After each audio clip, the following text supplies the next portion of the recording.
Hi, this is Chris, and I'd like to speak today about how I really like the quote in Dr. Strangelove, which is how I learned to stop worrying and learn to love the bomb. It's how I went from being my own worst enemy to my own greatest ally. And this is really something anyone can do.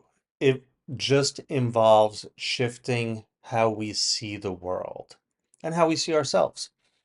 So I spent a good part of my life, um, and I'm not saying I had a bad life. I had a good life and a lot of good things. I love what I do. I enjoyed work. I laughed and had fun. But deep down, there was a depression. There was an expectation for bad things to happen. There was a fear of loss. There was a distrust at certain levels, deep levels of myself and ultimately of my world. My relationship with myself and my world was not in sync. I went deeply into spiritual work and I was doing meditation, and still there was this seeking. That the seeking was so powerful because seeking is an implication that we're not where we should be. And very powerful seeking, as much as it may seem like it's drawing towards, is also a pushing away from. And the question of what we're pushing away from ultimately is going to be our deeper self.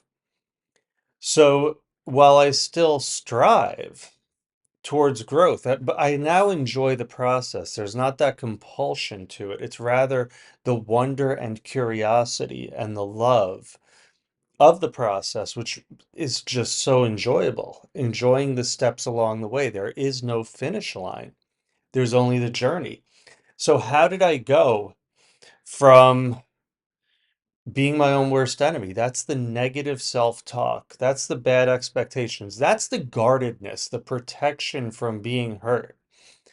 And then becoming my greatest ally. That's the vulnerability. That's the trust. That's the courage. The courage that comes from having a relationship with my world that I love, learning to love even the seemingly troublesome, seeing how in the past that's worked to steer and shape my journey, that's worked to open me to experience, that's worked to deepen my love for this world and for myself and for others. Seriously, being able to drop into vulnerability, that's courage, that's strength. And, for me, a catalytic event was when an individual at a retreat told me to stop the negative self-talk. And what really stands out to me is for him, that was nothing. It was just he was telling me something. And for me, that helped to change my life. And so I've committed myself to giving what I can to people by just being present and authentic. Because I never know when that kind word changes someone's day or changes someone's life.